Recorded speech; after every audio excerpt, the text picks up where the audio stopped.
सीधा सीधा हम क्या करेंगे, स्टार्ट करेंगे हमारा ट्रेडिंग अकाउंट।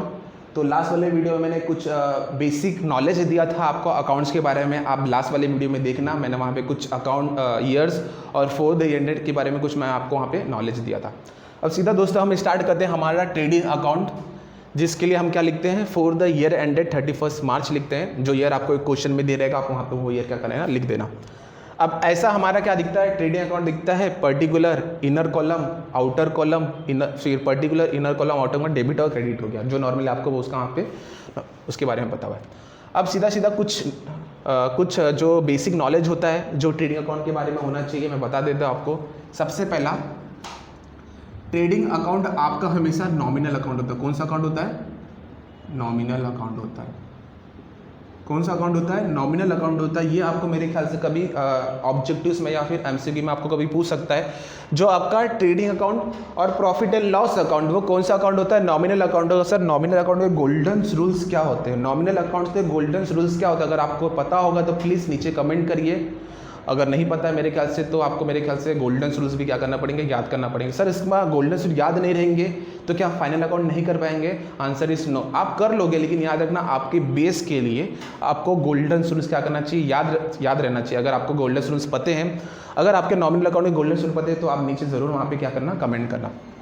अब याद रखना, जो आपका ट्रेडिंग अकाउंट, ये कौन सा अकाउंट होता है, नॉमिनल अकाउंट होता है। सर इसका मोटिव, सर इंपॉर्टेंस क्या है, सर हम ट्रेडिंग अकाउंट बनाते क्यों हैं। ट्रेडिंग अकाउंट बनाने का एक ही मकसद होता है, एक ही मोटिव होता है, वो क्या होता है, फाइंड आउट। क्या होता है, यहाँ पे मैं लिख देता हूँ, find out gross profit. Find out क्या होता है, ग्रॉस प्रॉफिट होता है। दोस्तों अपने जब 11th में सोल प्रॉपर्टीशिप किया होगा, तब आप ट्रेडिंग अकाउंट में आप क्या फाइंड आउट करते थे, ग्रॉस प्रॉफिट क्या होता है, ग्रॉस प्रॉफिट फाइंड आउट करना आपका क्या होता था, मेन मोटिव होता था। तो दो बातें का ज़रूर याद रखना, ट्रेडिंग अकाउंट नॉमिनल अकाउंट होता है और इसका मेन मकसद क्या था, फाइंड आउट ग्रॉस प्रॉफिट होता है।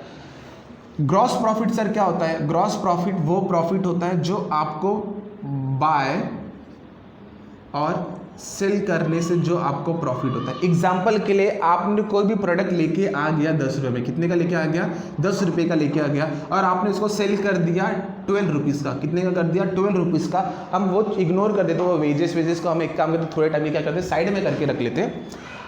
मैंने क्या किया, सीधा सीधा ये पेन 10 का लाया और आपके अपने मार्केट में मैंने कितने का बेच दिया, 12 रुपये का बेच दिया। तो अब हम यहाँ पे क्या करेंगे, सीधा सीधा याद रखना, ट्रेडिंग अकाउंट बनाएंगे, सेल में लिखेंगे 12 रुपये, परचेस में लिखेंगे 10 रुपये, और 2 रुपये आपका क्या हो गया, ग्रॉस प्रॉफिट हुआ। क्या हो गया, 2 रुपया ग्रॉस प्रॉफिट हो गया। तो याद रखना, जो एक्टिविटी आप खरीद के और बेच के करते हो, जो आप एक्टिविटी क्या करते हैं, बाइंग और सेलिंग के साथ में करते हो, और उसमें आने वाला प्रॉफिट और उसमें आने वाले लॉस, उसको हम क्या बोलते हैं, ग्रॉस प्रॉफिट या फिर ग्रॉस लॉस। क्या बोलते हैं, ग्रॉस प्रॉफिट और ग्रॉस लॉस होता है। और यहाँ पे तीसरी बात की बता देता हूँ, जो ट्रेडिंग अकाउंट में आप कौन सी एक्टिविटी करोगे, केवल आप करोगे यहाँ पे बाइंग और सेलिंग का। किसकी करोगे, यहाँ पे बाइंग एंड सेलिंग। जो आपके बाइंग और सेलिंग की एक्टिविटी होती है वो किस अकाउंट में की जाती है, वो की जाती है ट्रेडिंग अकाउंट में। ट्रेड का मतलब होता है बाइंग करना और सेलिंग करना। यहाँ पे मैं लिख देता हूँ, ट्रेड का मतलब क्या होता है, ट्रेड का मतलब होता है बाइंग एंड सेलिंग करना। क्या करना, खरीद के और बेचना। आपने जो प्रोडक्ट लाया उसको कितने प्राइस में बेचा, उस सारी की सारी एक्टिविटी हम कौन से अकाउंट में करेंगे, ट्रेडिंग अकाउंट्स में करेंगे। तो याद रखिए, 3 बातें याद रखना, एक नॉमिनल अकाउंट, मोटिव क्या होता है, ग्रॉस प्रॉफिट फाइंड आउट करना, और बाइंग एंड सेलिंग, आपके प्रोडक्ट को खरीद के और बेचने में जितनी भी एक्टिविटी हम कहाँ पे लगा देंगे, हम ट्रेडिंग अकाउंट में वहाँ पे क्या करेंगे, उसकी एंट्री पोस्ट कर देंगे। तो गाइस अब मैं बता देता हूँ, जो आपका ट्रेडिंग अकाउंट होता है उसके अंदर कुछ फॉर्मेट है जो आपको एज इट इज़, मैंने क्या बोलते, जो आपको एज इट इज़ क्या करना पड़ेगा, वहाँ पे लिखना पड़ेगा। आप अपने ओन वर्ड से उसको आगे पीछे नहीं कर सकते। हाँ, बस आपको ये trtrading अकाउंट में ही करना है ऐसा। सर वो क्या क्या है, सबसे पहले मैं बता देता हूँ, आपका होता है टू ओपनिंग स्टॉक। क्या होता है यहाँ पे, टू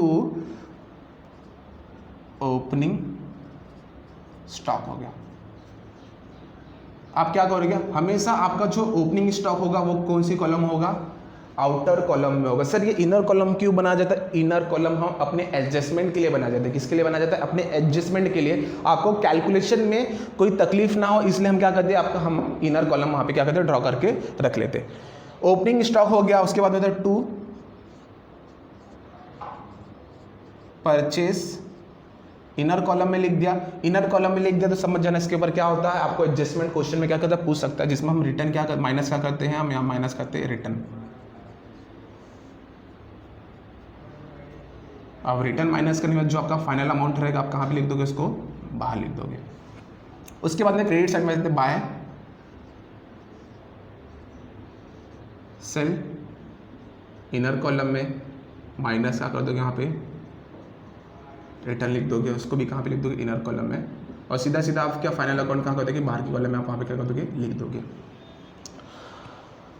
अब यहाँ रखना दोस्तों, ये जो मैं लिख के दिखा रहा हूँ आपको, जब कभी भी आपको एग्जाम में फाइनल अकाउंट आएगा और आप ट्रेडिंग अकाउंट बनाओगे तो याद रखना ये जो फॉर्मेट मैंने जो आपके इधर सामने बना के रखा, जो आइटम मैंने आपको लिख के दिखा के रखा हुआ है वो आप उधर ही लिखोगे जहाँ जहाँ पे मैंने लिखा हुआ है। आप जब ट्रेडिंग अकाउंट बनाओगे तो उसके पहली लाइन में आपको क्या लिखना है, ओपनिंग स्टॉक लिखना है, उसके अगली लाइन में क्या लिखना है, परचेस लिखना है, और उसके नेक्स्ट लाइन में क्या करना है, रिटर्न करके उसका जो फाइनल अकाउंट है माइनस करके आपको यहाँ पे ही लिखना है। क्रेडिट साइड की बात करते हैं, जो क्रेडिट साइड का पहला अमाउंट जो आइटम होगा आपका क्या होना चाहिए, सेल होना चाहिए। सेकंड में क्या होना चाहिए, रिटर्न होना चाहिए। उसके बाद में जो फाइनल अकाउंट जो होगा, वो जो फाइनल फिगर होगा उसको आपको बाहर लिखना पड़ेगा। और जहां पे आपका अकाउंट खत्म होता है, मैंने क्या बोला, जहां पे आपका अकाउंट खत्म होता है उसके लास्ट वाली लाइन में आपको लिखना पड़ेगा, यहाँ पे मैं लिख देता हूँ आपको, यहाँ पे क्या लिखना पड़ेगा, आपको यहाँ पे लिखने का बाय क्लोजिंग स्टॉक। क्या लिखना पड़ेगा, बाय क्लोजिंग स्टॉक। तो ये फॉर्मेट है जो आपको हमेशा ट्रेडिंग अकाउंट बनाने के टाइम पे फॉलो करना पड़ेगा। सर क्या इतने ही आइटम आते हैं ट्रेडिंग अकाउंट में? नहीं, आइटम तो बहुत सारे आते हैं, लेकिन ये ऐसे कॉन्सेप्ट है या फिर ये ऐसे पॉइंट है जो आपको अकाउंट्स में वही लिखना पड़ेगा जहां पे मैंने आपको लिख के दिखाया हुआ है। ये आपको जहां पे आपका जो फाइनल क्लोज होता है उसके एक लाइन जस्ट ऊपर आपको क्या लिखना पड़ेगा, क्लोजिंग स्टॉक। वहां पे आपको क्या करना पड़ेगा, लिख के दिखाना पड़ेगा। तो ये जो कंटेंट है आपको ट्रेडिंग अकाउंट में क्या करना पड़ेगा, एज इट इज लिखना पड़ेगा। हाँ, जो अदर आइटम रहेगा आपको यहाँ पे और यहाँ पे क्या करना पड़ेगा, लिख के दिखाना पड़ेगा। अब दोस्तों सीधा सीधा अब हम जाते हैं अपने ट्रेडिंग अकाउंट में। सर पहला आइटम क्या आता है, ओपनिंग स्टॉक। ओपनिंग स्टॉक क्या होता है मैं यहाँ पे बता देता हूँ। एग्जाम्पल के लिए हम बात करते हैं, हमारा जो बिजनेस रन हो रहा है यहाँ पे 1 अप्रैल से रन हो रहा है और खत्म होते होते हमने कितना कहते 31 मार्च पे यहाँ पे खत्म कर दिया। अब एग्जाम्पल के लिए बात करते हैं, हम इस साल में बहुत सारे प्रोडक्ट खरीदते बेचते जो बिजनेस के लास्ट दिन पे, बिजनेस के लास्ट दिन में बात कर लेते हैं, हमारे पास में 1000 बुक्स क्या हो गए हमारे पास में पड़े हुए। मान लो कि हमारा स्टेशनरी का बिजनेस है, हमने साल भर बिजनेस किया और बिजनेस के लास्ट दिन पे हमने अपने पास देखा तो हमारे पास में 1000 बुक्स ऐसे ही पड़े हुए। अब मुझे बताओ दोस्तों, ये जो 1000 बुक है आप क्या कर दोगे, आप उसको फेंक दोगे, बोल दोगे सर ये अब नया साल आने वाले, तो नए साल के लिए नया अकाउंट, तो नए मटेरियल लेके आएंगे, हम नए स्टॉक लेके आएंगे, ऐसा करोगे क्या? आप ऐसा नहीं कर सकते। आप क्या करोगे, आप इस साल के लिए अपने जो 1000 जो बुक्स पढ़े हुए आप क्या करोगे, नेक्स्ट ईयर में इसको क्या करोगे, उसको यूज़ करोगे।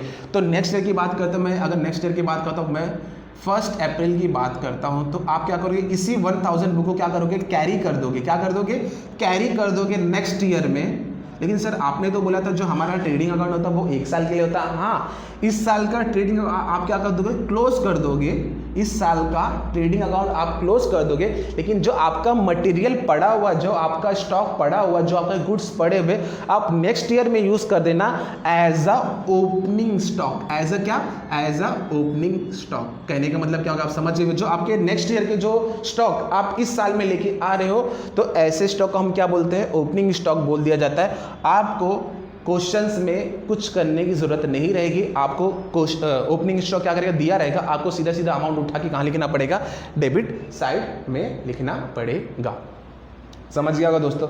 उसी तरह याद रखना, इसी कॉन्सेप्ट में एक और कॉन्सेप्ट आपको बता देता हूँ, क्लोजिंग स्टॉक। जैसे एग्जाम्पल इस साल की बात करते हैं, आपने क्या किया, इस जो लास्ट ईयर का जो बुक्स था आपने इस साल में लेके आया, इस साल में बेचा, खरीदा, और भी खरीदा होगा और भी बेचा होगा। खरीदते बेचते बताइए इस साल में भी 31 मार्च में आप क्या करोगे, एग्जाम्पल के लिए आपके पास में 500 बुक्स क्या होगे, पड़े रहेंगे। तो सीधी सी बात में ये जो 500 बुक्स आप क्या करोगे, नेक्स्ट में वापस से क्या करोगे, एज अ ओपनिंग स्टॉक लिखोगे और वापस से 500 बुक को क्या कर दोगे, आप सेल कर दोगे। अब बात करते हैं इस दिन की। अब याद है ना, बिजनेस के लास्ट दिन में आपके पास में कितना स्टॉक पड़ गया सर, 500 बुक हमारे स्टॉक में पड़ गया। तो जो साल के लास्ट दिन पे, जो एज ऑन 31 मार्च के दिन पे जो आपके पास स्टॉक रहता है, उस स्टॉक को हम क्या बोला जाता है, उस स्टॉक को बोला जाता है क्लोजिंग स्टॉक। क्या बोला जाता है, क्लोजिंग स्टॉक। सर इसकी भी हमें फाइंड आउट करना पड़ेगा, नहीं आपको ये हमेशा क्लोजिंग स्टॉक लिख देता हूं मैं यहाँ पे, जो आपका क्लोजिंग स्टॉक होगा आपको क्वेश्चन में स्ट्रेट फॉरवर्ड नहीं दिया रहेगा, आपको ये हमेशा किस में दिया रहेगा, एडजस्टमेंट में। किस में दिया रहेगा, एडजस्टमेंट में दिया रहेगा। आपको हमेशा एडजस्टमेंट में क्लोजिंग स्टॉक दिया रहेगा। आप वहां से क्या करिए, क्लोजिंग स्टॉक देखिए और सीधा सीधा आपके ट्रेडिंग अकाउंट के क्रेडिट साइड में क्लोजिंग स्टॉक के सामने वो फिगर आपको क्या करना पड़ेगा, पुट करना पड़ेगा। तो याद रखना दोस्तों, आपको क्लोजिंग स्टॉक कभी भी ट्रायल बैलेंस में नहीं दिया जाता है। वो कहाँ पे दिया जाता है, क्लोजिंग स्टॉक हमेशा एडजस्टमेंट में दिया जाता है। सर ऐसा क्यों एडजस्टमेंट में दिया जाता है, इन सारे भी बातों का हम क्या करेंगे, आगे डिस्कशन करेंगे वहाँ पे। तो याद रखना, हमने 2 ओपनिंग स्टॉक और क्लोजिंग स्टॉक के बारे में हमने यहाँ पे क्या कर दिया, खत्म कर दिया हुआ है। अब बात करते हैं परचेज। सीधी सी बात में, क्या आपने जो पिछले साल का जो 1000 पेन लिया था वही पेन क्या यहाँ पे बेचो, मतलब वही पेन पूरे साल भर बेचोगे क्या, नहीं सर। हम क्या करेंगे, हम परचेज भी करेंगे और क्या करेंगे, सेल भी करेंगे। हम क्या करेंगे, परचेज भी करेंगे, हम क्या करेंगे, सेल भी करेंगे। एक क्वेश्चन है जो आपका मेरे ख्याल से आपके माइंड में कभी आया नहीं रहेगा, सर हम परचेज को डेबिट साइड में क्यों लिखते हैं, हम परचेज को डेबिट साइड में लिखते हैं, सर हम सेल को क्रेडिट साइड में क्यों लिखते हैं। ये जो क्वेश्चंस का आंसर होगा मैं आपको मेरे नेक्स्ट वीडियो तक है, आप क्या करना, इसका जो आंसर है फाइंड आउट करना। अगर आपको मिल गया तो नीचे कमेंट बॉक्स में आप वहाँ पे लिखना। 2 ही क्वेश्चन है सर, हम परचेज को डेबिट साइड में क्यों लिखते हैं और सेल को क्रेडिट साइड में क्यों लिखते हैं। मेरे अगले नेक्स्ट आने वाले वीडियो में मैं आपको इसका आंसर बता दूंगा, लेकिन जब तक आप कोशिश करना मेरे कमेंट बॉक्स में वहाँ पे लिखने की। समझ गए यहाँ पे। तो हम क्या करेंगे, परचेस लिखेंगे, परचेस आपने साल भर में कितना किया, सेल कितना किया, आपको इनर कॉलम में लिखना है। सर ये रिटर्न क्या होता है, अब ऑब्वियसली सीधी सी बात बताता हूँ आपको। आपने क्या किया, एग्जाम्पल के लिए आपने ये जो मिस्टर एक्स है ये आप हो, ये कौन हो, मिस्टर एक्स आप हो, और आप क्या किया, आपने पेन परचेस किया। क्या किया है, पेन परचेज किया। कितना किया है आपने यहाँ पे किया हुआ, एग्जाम्पल के लिए मान दो 5000 पेन परचेज किया। कितना किया है, 5000 पेन परचेज किया हुआ है, जिसका एक का प्राइस कितना होगा 10, तो कितना हमने 50,000 का आपने क्या किया, पेन परचेज किया। अब क्या हुआ, आपके पास में पेन आया, आपने 5000 पेन का ऑर्डर किया था और एक पेन का प्राइस था 10 रुपीज़, तो टोटल कितना हो गया, आपको 50,000 रुपये पे करना है सामने वाले को। लेकिन जब आपने सारे पेन्स को जब बेचना शुरू किया, जब आपने सारे पेन को देखा, तो उसमें से देखा आपको 10 पेन ऐसे मिले जिसके अंदर इंक ही नहीं है, जिसमें क्या है, इंक नहीं, बस केवल ऊपर का प्लास्टिक है और अंदर का इंक वहाँ पे है ही नहीं। तो आप क्या करोगे, आपने जो 5 पेन के ऊपर जो आपने जो आपके 10 पेन्स थे, जो आपके 10 पेन्स थे जिस पे आपने 10 रुपये दिए हुए थे, मतलब आपने जिस पे 100 रुपये पे किए हुए थे, उसके अंदर तो एक्चुअल में कुछ है ही नहीं। जब कुछ है ही नहीं तो आप क्या करोगे, आपने जिससे परचेस किया था उसको आप क्या कर दोगे, उसका मटेरियल रिटर्न कर दोगे। क्या कर दोगे, रिटर्न कर दोगे। तो कहने का मतलब अब आप क्या सामने वाले को क्या पूरा 50,000 दोगे, नहीं सर, हम क्या करेंगे, उस 50,000 में 100 रुपये क्या कर देंगे, लेस कर देंगे। क्या कर देंगे, 100 रुपीज़ लेस कर देंगे। तो आप मतलब टोटल में कितना दोगे, 49,900। कितना दोगे, 49,900। कहने का मतलब जब कभी भी आपको परचेस दिया रहेगा और पूरे साल भर में आपने कितना परचेस किया, पूरे साल भर में आपने कितना रिटर्न किया, उस परचेस को उस सेल से आप क्या कर दोगे, लेस कर दोगे, और आपके पास में जो सेल बचेगा उसको क्या बोलेंगे हम, नेट सेल। क्या बोला, सॉरी नेट परचेस। क्या बोला जाएंगे, नेट परचेस बोला जाएगा। और इसी का प्रेजेंटेशन हमें किस में दिखाना पड़ेगा, ट्रेडिंग अकाउंट में दिखाना पड़ेगा। किस में दिखाना पड़ेगा, ट्रेडिंग अकाउंट में दिखाना पड़ेगा। तो जैसे आपने परचेस किया, आपने साल भर में जितना परचेस किया वो दिखाओ, आपने साल भर में कितना रिटर्न किया वो दिखाओ, और आपने नेट कितना परचेस किया आपको बाहर आउटर कॉलम में दिखाना पड़ेगा। उसी तरह सेल की बात करते हैं, आपने सामने वाले को इतना सेल बेचा, अगर सामने वाले को उसके अंदर कोई डिफॉल्ट मिलेगा वो क्या कर देगा, उसको रिटर्न कर देगा। तो सेल से आपको क्या करना पड़ेगा, आपका जो सेल में से सेल रिटर्न माइनस करना पड़ेगा, जो आपका नेट अमाउंट आएगा आपको क्या करना पड़ेगा, बाहर एज इट इज क्या करना पड़ेगा, लिखना पड़ेगा। सर सेल की बात करते हैं, आपको ना एग्जाम में 2 तरह का सेल दे दिया जाएगा, कभी अगर आया तो ठीक है। 2 तरह का सेल होता है, एक होता है कैश सेल्स और दूसरा क्या होता है, क्रेडिट सेल। कैश सेल्स और क्रेडिट सेल्स होता है मेरे ख्याल से एग्जाम में नॉर्मली तो कभी ऐसा पूछता नहीं, लेकिन तो भी आप याद रखना, कभी अगर एग्जामिनर को जो क्वेश्चन से टफ बनाना रहेगा तो आपको कंफ्यूज करने के लिए दे दिया रहेगा। आपको कोई सा भी सेल्स दिया हो, या फिर कैश सेल या फिर क्रेडिट सेल, आपको वो दोनों को ऐड करके कहाँ पे लिखना है, सेल्स में लिखना है। कहाँ पे लिखना है, सेल्स में लिखना है। उसी तरह आपका परचेज भी दो तरह का हो सकता है, एक होता है कैश परचेज और दूसरा होता है क्रेडिट परचेज। क्या होता है, कैश परचेज और क्रेडिट। क्रेडिट का मतलब होता है आप उधारी में लेते हो, आप सामने वाले को पेमेंट करने के लिए कुछ टाइम वहाँ पे आप क्या करते हैं, मांगते हो वहाँ पे। तो याद रखना गाइज, ये जो स्टैंडर्ड फॉर्मेट आपको हमेशा एग्जाम में अपनाना पड़ेगा। ओपनिंग स्टॉक, परचेज, माइनस कर दोगे, रिटर्न कर दोगे, जो फाइनल फिगर आप बाहर लिखोगे। उसके बाद में सेल, सेल में से क्या रिटर्न करोगे, रिटर्न माइनस करोगे, जो फाइनल अमाउंट रहेगा आप वहाँ पे क्या कर दोगे, बाहर लिख दोगे। तो ये फॉर्मेट है, आपको एज इट इज एग्जाम में लिखना है। अब अदर आइटम यहाँ पे आप कैसे भी लिख सकते हो, यहाँ पे आप क्या कर सकते हो, कैसे भी ऊपर नीचे क्या करते हैं वहाँ पे आप लिख सकते हो। अब एक एक करके जो ट्रेडिंग अकाउंट के आइटम है, आप सीधा सीधे वहाँ पे लिखने की स्टार्ट करेंगे। अब यहाँ पे देखना दोस्तों, मैं जो आपको यहाँ पे लिखाने वाला हूँ वो आप अपने रिफर्स के लिखना, आप एग्जाम में कभी नहीं लिखना। आपको एग्जाम में केवल हेडिंग में बस यही लिखना है, ये ट्रेडिंग और 400, ये आपको भी नहीं लिखना है, ये आपके समझाने के लिए मैंने दिया हुआ है वहाँ पे। जो ट्रेडिंग अकाउंट होता है वो आपके फैक्ट्री के लिए होता है। किसके लिए होता है, फैक्ट्री के लिए होता है। ये मैं आपको एग्जाम में आपको कभी फैक्ट्री वर्ड लिखना नहीं है, मैं आपके कॉन्सेप्ट के लिए, याद रखना कॉन्सेप्ट को बनाने के लिए मैं क्या यूज़ कर रहा हूँ, फैक्ट्री यूज़ कर रहा हूँ। जब कभी आप ट्रेडिंग अकाउंट बनाओगे तो याद रखना, समझ जाना वो ट्रेडिंग अकाउंट किसके लिए बन रहा है, सर फैक्ट्री के लिए बन रहा है। किसके बन रहा है, फैक्ट्री के लिए बन रहा है। क्योंकि फैक्ट्री के जितने भी खर्चे, जितने भी एक्सपेंसेस, फैक्ट्री के जितने भी इनकम, सारे के सारे हम कहाँ पे रिकॉर्ड करेंगे, सारे के सारे हम बात करेंगे ट्रेडिंग अकाउंट के। फैक्ट्री के अंदर जितने भी एक्सपेंसेस होते हैं, मैंने क्या लिख दिया, फैक्ट्री के अंदर जितने भी एक्सपेंसेस होते हैं, कितने भी, जितने भी एक्सपेंसेस होते हैं, कितने भी। आपके फैक्ट्री में एग्जांपल के लिए बात कर दो, वर्कर काम करते हैं। फैक्ट्री में कौन काम करते हैं, सबसे मेन हो गया वर्कर हो गया। दूसरा फैक्ट्री के लाइट बिल हो गया, फैक्ट्री का मेंटेनेंस हो गया। जितने भी एक्सपेंसेस आपको फैक्ट्री के अंदर दिखाई देते हैं, सारे के सारे एक्सपेंसेस आपको कहाँ पे लिखना है, ट्रेडिंग अकाउंट के डेबिट साइड में लिखना है। याद रखना दोस्तों, जब कभी भी आप ट्रेडिंग अकाउंट बनाओगे तो आप अपने माइंड में क्या बना लोगे, फैक्ट्री का कॉन्सेप्ट बना लोगे, और फैक्ट्री के अंदर जितने भी एक्सपेंसेस आएंगे आपको ट्रेडिंग अकाउंट में लिखना है। अब इससे क्या होगा, जैसे आप ट्राई बैलेंस पढ़ोगे, जैसे आप क्वेश्चन रीड करोगे, ट्राई बैलेंस रीड करोगे, आपको अंदर से लगा सर ये फैक्ट्री का एक्सपेंसेस, किसका है, फैक्ट्री का एक्सपेंस है। आप सीधा का सीधा कहाँ पे भाग के आ जाना, आप भाग के आ जाना ट्रेडिंग अकाउंट के डेबिट साइड में, और उस आइटम का नाम लिख देना, और सीधा सीधा अगर एडजस्टमेंट होगा, क्या बोला मैंने, एडजस्टमेंट होगा तो इनर कॉलम में, एडजस्टमेंट नहीं होगा तो आपको सीधा सीधा आउटर कॉलम में वहाँ पे क्या करना पड़ेगा, लिखना पड़ेगा। समझ गया दोस्तों। तो याद ना किसकी बात कर रहा हूँ, फैक्ट्री के एनी एक्सपेंसेस कहाँ पे हम रिकॉर्ड करेंगे, प्रॉफिट ट्रेडिंग अकाउंट के डेबिट साइड में, वहाँ पे हम रिकॉर्ड करेंगे। अब याद रखना, अब कौन कौन से एक्सपेंसेस जो मेजर आइटम है, मैंने क्या बोला आपको वहाँ पे मेजर आइटम। हाँ, आपको सर अगर पूरा का पूरा ट्रेडिंग अकाउंट देखना है तो आपकी टेक्स्ट बुक में पूरा का पूरा वहाँ पे आपको लिख के दिया गया हुआ, लेकिन मैं यहाँ पे वो कॉन्सेप्ट कवर करूँगा जो आपको ज़्यादा करके एग्जाम में पूछा जाएगा वहाँ पे। सबसे पहली बात करते हैं जो मेजर आइटम, जो सबको पता है, टू वेजेस। किसकी बात कर रहा हूं मैं, वेजेस। हाँ, एडजस्टमेंट होगा तो इनर कॉलम में मैंने बता दिया, तो हम मान के चलेंगे अभी एडजस्टमेंट कोई भी नहीं है। किसकी बात करते हैं मैं, wages. Sir wages trading account में क्यों आता है, वेजेस हम किसको देते हैं, वर्कर को। किसको देते हैं, वर्कर को। मैंने क्या बोला, वेजेस हम किसको देते हैं, वेजेस हम देते हैं वर्कर को।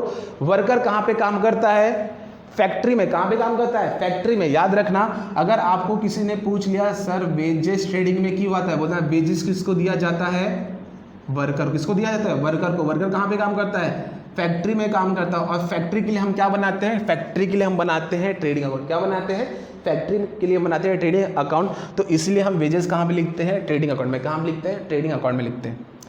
अब वेजेस को लेके दो आपको नए नाम और सुनाई देंगे जो आपको बहुत ही कंफ्यूज करेंगे। क्या करेंगे, बहुत ही कंफ्यूज करेंगे। बच्चे नॉर्मली इसी में क्या करते हैं, आधे जो फाइनल अकाउंट को गलत कर देते हैं। सबसे पहले याद रखना, मैंने यहाँ पे क्या लिखा, वेजेस। वेजेस के और भी नाम हो गए, मैं यहाँ पे स्टार बना के, मैं यहाँ पे क्या कर रहा हूँ, स्टार बना के मैं उस दो जो आइटम और जो वेजेस के और भी नाम है वहाँ पे मैं लिख रहा हूँ। आप भी उसको नोट डाउन अपने बुक में नोट डाउन करके रख लेना। बात करता हूँ वेजेस के। वेजेस के एक तो नाम है वेजेस, और दो एक्स्ट्रा एक और नाम है। दूसरा नाम है, ये हमारा वेजेस का पहला नाम है। दूसरा नाम है wages and salaries. Wages and salary. Sir wages and salary क्या होता है? वेजेस तो आपको पता होगा, हम वेजेस किसको देते हैं? वर्कर को देते हैं। वर्कर कहाँ पे काम करता है? फैक्ट्री में काम करता है, इतना तो आपको पता है। अब वेजेस के साथ में सैलरी क्यों लिखता है? अब जो इसके बारे में मैं आपको प्रॉफिट एंड लॉस में अच्छे से समझाऊँ, क्योंकि आपको पता है जो सैलरी कहाँ पे जाता है? प्रॉफिट एंड लॉस में जाता है। तीसरा नाम है